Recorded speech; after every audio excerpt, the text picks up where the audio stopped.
হরে কৃষ্ণ। রাধে রাধে বন্ধুরা, কেমন আছো সবাই? আশা করছি সকলেই খুব ভালো আছো। রাধা মাধবের কৃপায় আমিও ভালো আছি। তো সকালবেলা উঠে বাসি কাজকর্ম যা যা থাকে সেগুলো সারা হয়ে গেছে। গিয়ে এখন তো দেখতে পাচ্ছ আমি তিলকটা করে নিচ্ছি। আর তিলকটা না ফোন দেখে দেখে করছিলাম, তো একটু বেঁকে বেঁকে মতন গিয়েছে। কিন্তু এমনি যে আয়না দেখে করলে সেটাতে তিলকটা খুব ভালো হয়, মানে একদম সোজা মতন হয়। তো তিলকটা করে নেওয়ার পরে তারপরে একটু সিঁদুর পরে নিয়ে একটু চুল টুলগুলো সেরে নিয়ে বার হচ্ছি আমি দোকানের দিকে। তো দোকানে আমাদের সামনে একটা বাজার মতন আছে, তো সেখানে যাব, কয়েকটু জিনিস নেব। আমার গোপাল সোনাকে আজকের একটু পঞ্চামৃত দিয়ে অভিষেক করাবো। তো সেই জন্যেই আমার একটু বাইরে যেতে হচ্ছে, কারণ একটু টক দই লাগবে আর দই লাগবে আর একটু মিষ্টি কিনবো। তো আজকের একটা বিশেষ আমাদের কাছে দিন, খুবই ভালো দিন। তো সেই জন্য একটু গোপু সোনাকে ভালো করে পুজো আস্তি করে দেবো।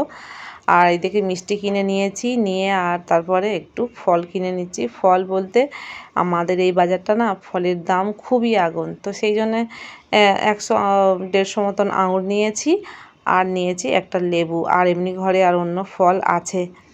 তো দুধের জন্য একটু দেরি করছিলাম, কারণ দুধটা আসলে তবে পঞ্চামৃত হবে। তো দুধটা দিয়ে গেছে, আর কাছে থেকে কিছু ফল তুলে নিলাম। ভাবলাম যে বাজারে, আমাদের যেখানটায় বাজারে গেলাম সেখানে হয়তো ফুলের মালা পাওয়া যাবে, কিন্তু দেখলাম না যে এখানে মালার দোকানটা বসেনে। তো যাই হোক, গাছে তো এখন ফুল ফুটছে, তো সেই দিয়ে পুজোটা সেরে দেবো। তো আজকের খুবই একটা ভালো দিন, আমাদের কাছে বিশেষ দিন। বন্ধুরা, তোমরা সম্পূর্ণ ভিডিওটি দেখতে থাকো।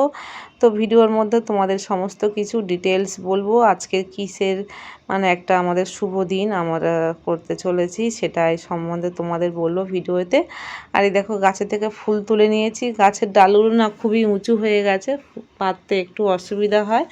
তো আমার সোনাদের সকালবেলা আমি নিয়ে চলে এসেছি নিচে, আমার যে বাড়ির যে মেঝেতে আমি যেখানে আমরা রাখি সারাদিনে। তো গরমের জন্য তোমাদেরকে তো বলেছি। আর এই গরমে বিশেষ করে একটু চন্দনটা গোপু সোনাকে বা ভগবানদের, সমস্ত ভগবানদের দেওয়া উচিত, কারণ এই সময় প্রচণ্ড গরম পড়েছে।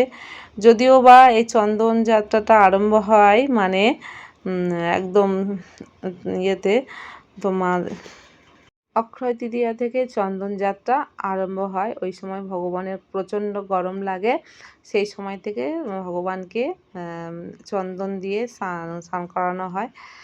চন্দন ভালো করে বিশেষ করে লেপে রাখতে হয় সারা শরীরে। তো আমি এখন ভালো করে গোপাল সোনাকে চন্দন দিয়ে ভালো করে হাত তিনজনকে একসঙ্গে ভালো করে গাটাগুলো পরিষ্কার করে নেবো আজকে। আর এই যে পঞ্চামৃতটা করে নিয়েছি নিতে আমার, তারপরে গোপাল সোনাদেরকে স্নান টানগুলো সারিয়ে নেব। আর সত্যি বলতে না, আমার এই স্নানের জায়গাটার জন্যও একটু অসুবিধা হয়। যে পাত্রটা আছে, মানে আমার মনি সোনা তো একটু বড় মতন, তো ওর তো একটু বেশি বড় জায়গা লাগে, যার জন্যে থালাটা কিন্তু দেখতে কিন্তু ওরকম ফোনের মধ্যে মনে হচ্ছে ছোট, কিন্তু থালাটা কিন্তু খুবই বড়। তবে একটু ডিপ মতন খালা মতন হলে ভালো হতো। অন্যান্য গামলা রয়েছে, কিন্তু সেটাতে তো মনি সোনার হবে না, তো যার জন্যে অসুবিধা হয়। তো এটাইতে দিই, তবে স্নান করিয়ে সঙ্গে সঙ্গে আবার জলটাকে খালি করে নিতে হয়। তো দেখো, আমি তোমাদেরকে আগের বারে দেখিয়েছিলাম যে আমাদের মানে বাড়ির কাজ যেটা আমাদের যে ব্যবসাটা মানে চালু করা হয়েছে, আর যে কাজটা নিয়ে আমাদের মানে সংসার চলে, তো সেই কাজ তো গোপু সোনার বাবা করে। তো তার জন্যে সেই মানে এই প্রথমবার আমাদের ওই মানে যে ভাটিটা তোমাদেরকে দেখিয়েছিলাম ঠাকুরগুলো পোড়ানো হবে, তো নতুন ভাটি সেটাকে জ্বালানো হবে। তো তার আগে বাড়িতে একটু পুজো আস্তিক করে নিতে হবে, ভগবানকে একটু সেবা ভালো করে দিয়ে। তো আমার গোপু সোনার বাবা বলে গেছে যে তুমি গোপুকে একটু ভালো করে স্নান করিয়ে দেবে তাড়াতাড়ি, দিয়ে গোপু সোনার স্নানের জলটা রেখে দেবে। তো আমি বললাম ঠিক আছে, তাহলে আজকের পঞ্চামৃত দিয়ে অভিষেক করানো হবে, তারপরে একটু ভালো করে ভোগ নিবেদন করা হবে। তো ভোগ বলতে একটু মিষ্টি নিয়ে এসেছিলাম আর সন্দেশ, আর দেখতে পাচ্ছ 2 রকম ফল দিয়ে দিয়েছি, আর খুব বেশি কিছু দিইনি। তো এগুলো সমস্ত কিছু রেডি করব। তো গোপাল সোনার স্নান হয়ে যাওয়ার পরে স্নানের জলটাও আমি একটা পাত্র করে রেখে দিয়েছি, এটা গোপু সোনার বাবা আসলে নিয়ে যাবে। তো গোপু সোনার কাছে আর কিছু বলার নেই, গোপু সোনা জানে যে আমি কোন উদ্দেশ্য করে আজকে পুজোটা দিচ্ছি, কারণ আজকের আমাদের একটা নতুন মানে কাজে আমরা যুক্ত, মানে কিছু করতে যাচ্ছি, সেটা গোপু সোনা জানে সম্পূর্ণ কিছু। তো যাতে সেই জিনিসটা আমাদের ভালোভাবে হয়, কোনো বাধা বিপত্তি যেন না হয়, সেটা গোপু সোনার কাছে করজোড়ে করে প্রার্থনা করব। আর আমার এই যে প্রসাদ, কৃষ্ণ প্রসাদ, ভগবানের যে প্রসাদ, সেই নিয়ে যাবে। মানে আমি বলেছি যে ওখানে আমাদের যে কাজটা হবে, সেখানে কাজটা মানে ভাটিটা জ্বালানোর আগে বলে না, সেই যেটা পুণ্যপত্র দেয়, যেটাকে অগ্নিদেবের দেয়, তো চাল ডাল দিয়ে, মানে চাল আলু টালু দিয়ে একটা দক্ষিণা দিয়ে করে, সেটা মানে শীতে বলে সেটা। তো আমি বলেছি যে আমি গোপু সোনার যে প্রসাদ দেবো, সেই কৃষ্ণ প্রসাদ নিয়ে গিয়ে অগ্নিদেবকে দেবে, মানে ওর সঙ্গে আর একটু মিষ্টি কিনে দিয়ে অগ্নিদেবকে দেবে। ওর বাবা বললো যে কেন, এরকমভাবে কি দেয়া যায়? আমি বললাম হ্যাঁ, কৃষ্ণ প্রসাদ পেলে সবাই, সব দেবতাই খুশি হবে।